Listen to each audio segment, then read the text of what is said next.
This is Twit.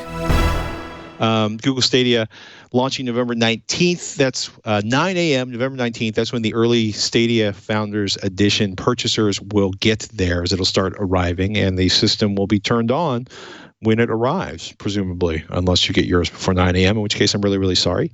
That, of course, is the, Google's going to stream all the things in terms of gaming, and they are convinced they have a system that will allow them to have considerably better performance than all of the other systems we've seen attempting to stream games over the internet to your devices.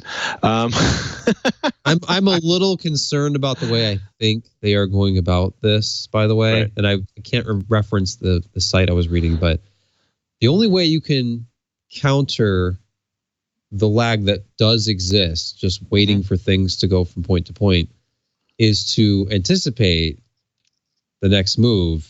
In other words, to some extent, it may or may not be playing for you, anticipating what your next move would have been. If that's the case, it kind of takes the point away from actually playing the game. Why not just watch a playthrough of the game if Google Stadia's AI is like, oh, you're about to go left, aren't you? Because that's a logical next thing to do at this point. Then, I hope that's not the case, but how else are you going to get around lag unless they have just set up these things everywhere? If you're very close to the next Stadia server cluster, then lag would be a much less of an issue.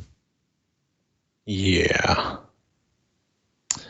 We wait with bated breath. I don't know. Red Dead Redemption, Mortal Kombat 11, Kina.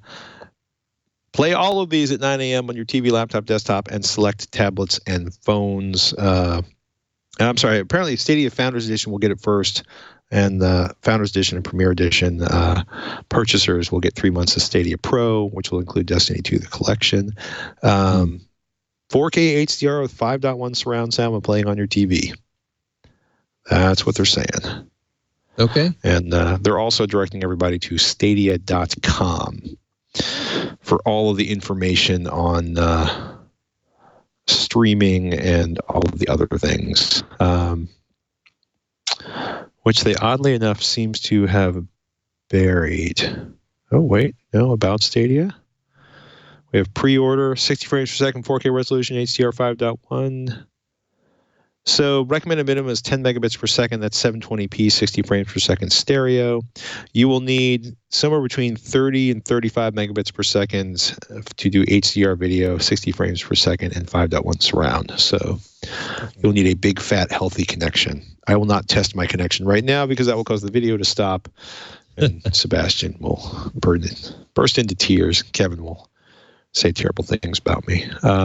And then coming next year, Stadia Base, which is a 1080p resolution, 60 frames per second stereo for free, and you'll be able to buy games whenever you want. So no free games on that one.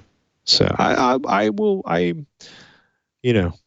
looking forward to it. Don't have that kind of bandwidth to throw around at this particular moment for gaming.